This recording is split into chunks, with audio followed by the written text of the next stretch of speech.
দর্শক, আমি এখন চলন বিলে এসেছি। চলন বিলে এখানে গবাদি পশুর খাদ্য, পাশেই দেখতেছেন গবাদি পশুর খাদ্য চাষাবাদ করা হয়েছে।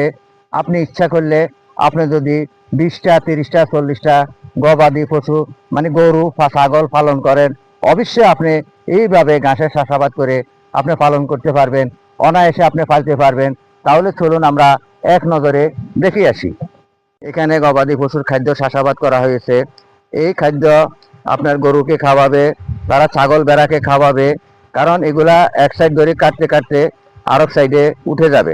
দেখতেছেন এখানে মাঠকে মাঠ শুধু গবাদি পশুর খাদ্য এবং কি সোনালি পাট লাগিয়েছে।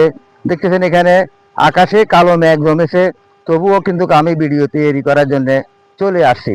তাই দেখতেছেন এখানে যে গবাদি পশুর খাদ্য, যথেষ্ট পরিমাণ খাদ্য এখানে চাষাবাদ করা হয়। এক এক খামারের 10টা 15টা 50টা 100টা পর্যন্ত গরু আছে, কারণ এগুলা সম্পূর্ণ দুধের গরু, বাচ্চা গরু পালন করে তারা। তারা এখান থেকে যে দুধগুলা হয়, এই দুধগুলা কিন্তু এখানে হিমাগার আছে, হিমাগারে নিয়ে যায়। সকাল বিকাল 2 বেলায় কিন্তু দুধ লওয়া হয়। গবাদি পশুর দুধ বিক্রি করে তারা গরুর খাদ্য সংগ্রহ করে, যেমন খৈল ভুসি এগুলা পায়, কিংবা তারা নিজেদের চলার মতনও অর্থ হয়ে যায়। আর এখান থেকে যে দেখা গরুটা, সেই গরুটা যদি বড় হয়, সেই গরুটা দিয়েও তারা যথেষ্ট পরিমাণ লাভ করতে পারে, কারণ সেই গরুটা 1 বছর পালন করলে 1 থেকে 1.5 লক্ষ টাকা সেই গরু থেকে আসতেছে। এরপরে আবারও কিন্তু গরুর বাচ্চা হয়ে গেছে। যে এদিকে চোখ যায় শুধু গবাদি পশুর খাদ্য, সোনালি পাট, দেখার মজাটাই আলাদা। আমি এখন বর্তমানে চলন বিলের দৃশ্যগুলো আপনাদেরকে দেখাচ্ছি।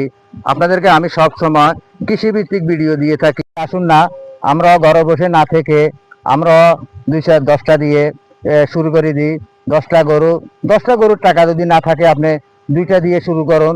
2টা দিয়ে শুরু করলে আপনার 2টা থেকে 3টা হবে, 3টা থেকে 5টা হবে। এইভাবে আপনিও বিশাল গবাদি পশুর খামারের মালিক হতে পারবেন, লক্ষ লক্ষ টাকা আয় করতে পারবেন। কারণ আপনি ঘরে বসে থাকলে কোনো লাভ হবে না, আপনি কোথাও চাকরি পাচ্ছেন না, চাকরি আপনি নিজে তৈরি করতে পারবেন।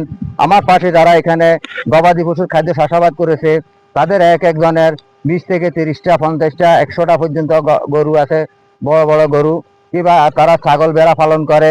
এগুলা কিন্তু ছাগল ভেড়াকেও খাওয়ানি যায়, এই কাঁচা ঘাসগুলা কেটে কেটে এগুলা দেওয়া যায়। তাই আসুন আমরা সবাই এইভাবে খামার করি। আমরা মৎস্য খামার করি, আমরা মুরগির খামার করি, আমরা গরুর খামার করি।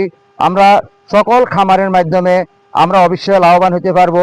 আমাকে আমার বাবাও স্বাবলম্বী করতে পারবে না, আমার মামাও পারবে না, আমার বন্ধু বান্ধবও পারবো না, আমাকে কেউ স্বাবলম্বী করতে পারবে না।